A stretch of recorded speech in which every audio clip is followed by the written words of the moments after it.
హల్లెలూయా. ప్రభు గొప్ప నామానికి స్తోత్రం కలుగునుగాక. అందరికీ వందనాలు.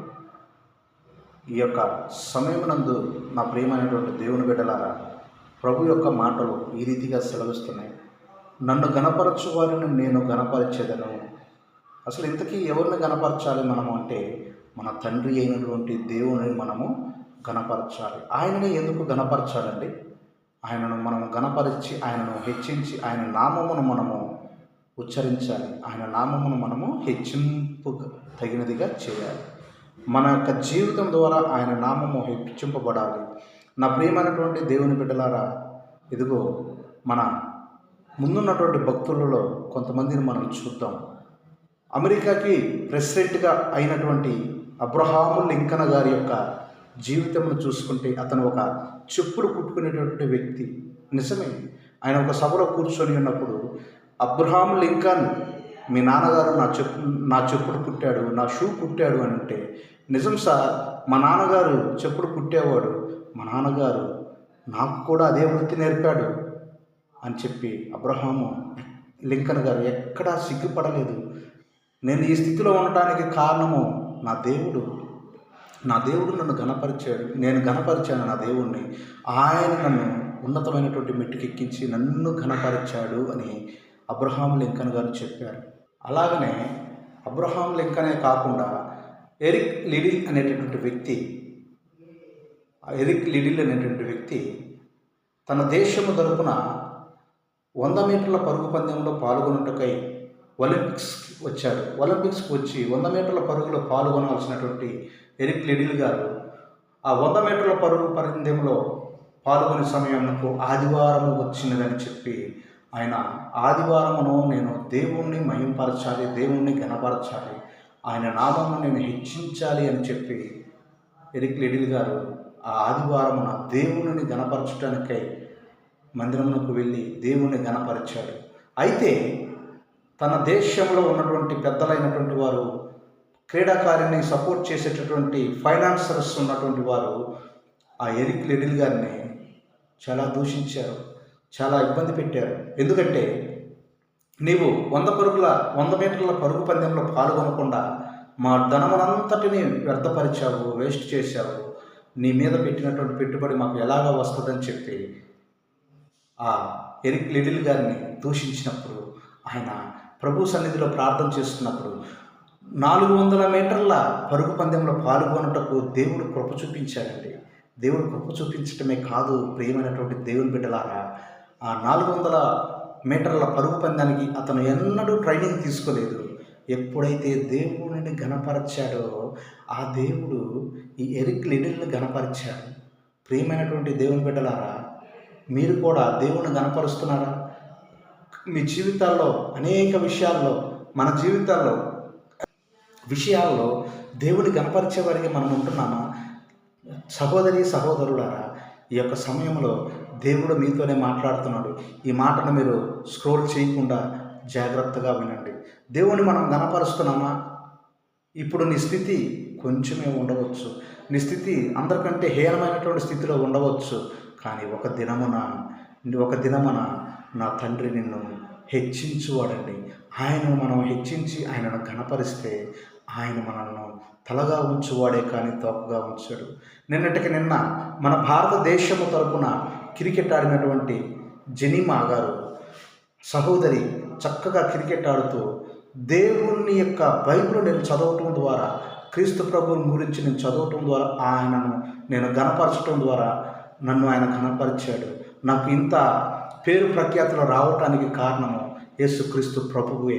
ఆయనను నేను హత్తుకున్నాను, ఆయనను నేను గణపరిచాను, ఆయన నన్ను గణపరిచాడు.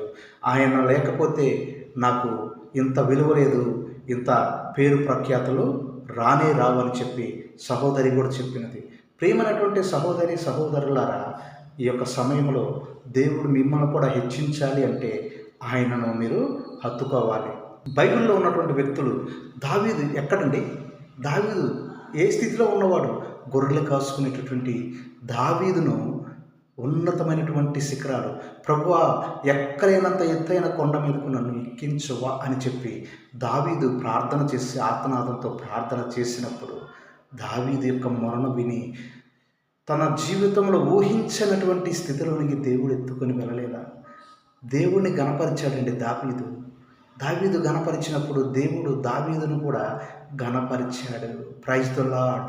నా ప్రియమైనటువంటి సహోదరి సహోదరుడా, నీవు దేవుణ్ణి ఎప్పుడైతే గణపరచటము స్టార్ట్ చేస్తావో, దేవుడిని ఎప్పుడైతే నీవు ఉన్నతముగా హెచ్చిస్తావో, ఆయన నామమును మహింపరుస్తూ, ఆయనకు రావాల్సిన మహిమను ఆయనకిస్తూ, ఆయనను సేవిస్తూ, ఆయనను హత్తుకొని ఆయన నామమును ఘనపరుస్తావో, అప్పుడు ప్రియమైనటువంటి సహోదరి సహోదరుడా, నీవు కూడా అదే స్థితిలో హెచ్చింపబడతావు. మన ముందున్నటువంటి భక్తులు, మన పితరులైనటువంటి భక్తులు ఉన్నారు, మన దేశంలోనే ఉన్నారండి.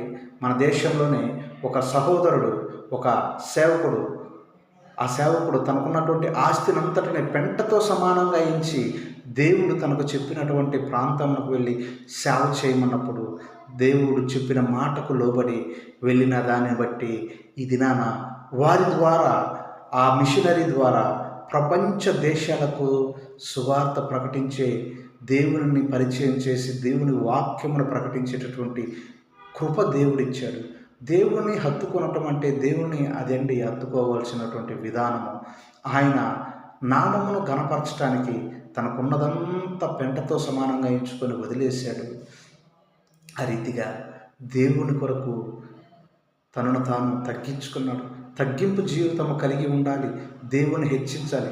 మనం అనుకుంటాము అనేకసార్లు, మనము ఏముందిలే దేవుడే కదా, ఈ ఒక్కరోజు ఆదివారం మనం ప్రార్థనకి వెళ్ళకపోతే ఏమైందిలే, ఈరోజు కూటం ఉంది కదా, కూటానికి వెళ్ళకపోతే ఏమైందిలే, దేవుడు ఏమనుకోలే, మన ఇంట్లో ఉన్న కష్టాలు ఆయనకు తెలియదా, మన బాధలు ఆయనకు తెలియదా అని మనం అనుకుంటాం. నా ప్రియమైనటువంటి సహోదరి సహోదరుడా, ఈ మాటలు జాగ్రత్తగా ఆలకించు. దేవుడు నిన్ను హెచ్చించాలని ఆశపడుతున్నాడు. ఎప్పుడు హెచ్చిస్తాడు అంటే, మనము ఎప్పుడైతే ఆయన మీద ఆనుకొని ఆయన నామమును ఘనపరుస్తామో, అప్పుడు ఆయన కూడా మనల్ని ఘనపరుస్తాడు. దావీదును చూడండి, చూశాం కదా, ఆయన నామమును హెచ్చించాడు, ఆయన నామమును ఘనపరిచాడు. ప్రతినిత్యము ప్రతిరోజు దావీదు దేవుడిని ముమ్మారు ప్రార్థించి 7 మార్లు స్తుతించేవాడు. నా ప్రియమైనటువంటి దేవుని బిడ్డలారా, దేవుణ్ణి హెచ్చించుటకు దావీదు చేసినట్లుగా మరి నీవు చేస్తున్నావా? మనము సమయమును పోనివ్వక దేవునిని హెచ్చించేవారిగా ఉంటున్నాం. దేవుణ్ణి హెచ్చించినప్పుడు ఆయన మనల్ని తలగా ఉంచుతాడు, కానీ తోకగా ఉంచాడు. ప్రియమైనటువంటి దేవుని బిడ్డలారా, నీవు దేవుని నామమును మహింపరిచేటటువంటి పాత్రగా మార్చాలని ఆయన ఆశపడుతుండగా, ఆ స్థితిలోనికి నీవు రావాలి అంటే దేవుని నామమును మహింపరచాలి. ఇదిగో, నాకు తెలిసినటువంటి ఒక సహోదరుడు ఉన్నాడు. హైందవ కుటుంబంలో నుంచి వచ్చాడు. తను బైబిల్ చదువుతూ, ఎక్కడ చదువుకున్నాడు తెలుసా? బైబిల్ ఒక మార్కెట్లో, యాడ్లో బైబిల్ చదువుకొని, ముఖానికి రుమాలు కట్టుకొని బైబిల్ చదువుకొని దేవుని నామమును హెచ్చించాడండి. దేవుని నామమును హెచ్చించడాన్ని బట్టి ఈ దినాన ఆ సహోదరుడు దేవుని యొక్క పేరిట హెచ్చింపబడిన వాడిగా ఉన్నాడు. తన తల్లిదండ్రులు తనను విడిచిపెట్టారు. నీవు కులం కాని కులంలో పుట్టినటువంటి దేవుణ్ణి నమ్ముకున్నావు, నీవు మాకు వద్దు, నీవు మా కులంలో ఉండొద్దు, నీవు మాకు పుట్టలేదనుకుంటావు, వెళ్ళిపో అని అంటే, ఆ దేవుని కొరకు తల్లిదండ్రులను కూడా విడిచిపెట్టి దేవుడిని ఘనపరిచాడండి. దేవుడిని ఘనపరచడాన్ని బట్టి ఆ సహోదరుడి ద్వారా ఈ దినాన ఒక సంఘం కట్టబడినది. ఆ సహోదరుడి ద్వారా గొప్ప పరిచర్య జరుగుతుంది. Praise the Lord. మనం కూడా దేవుని నామమును హెచ్చించేవారిగా ఉండాలి. దేవుని నామమును హెచ్చించి దేవునిని ఘనపరచాలి. ఆ సహోదరుడు చేసినట్లుగా దేవుని హెచ్చించాలండి. దేవుని ఘనపరిచినప్పుడు ఆయన కూడా మనల్ని ఘనపరచువాడై ఉన్నాడు. Praise the Lord. హల్లెలూయా.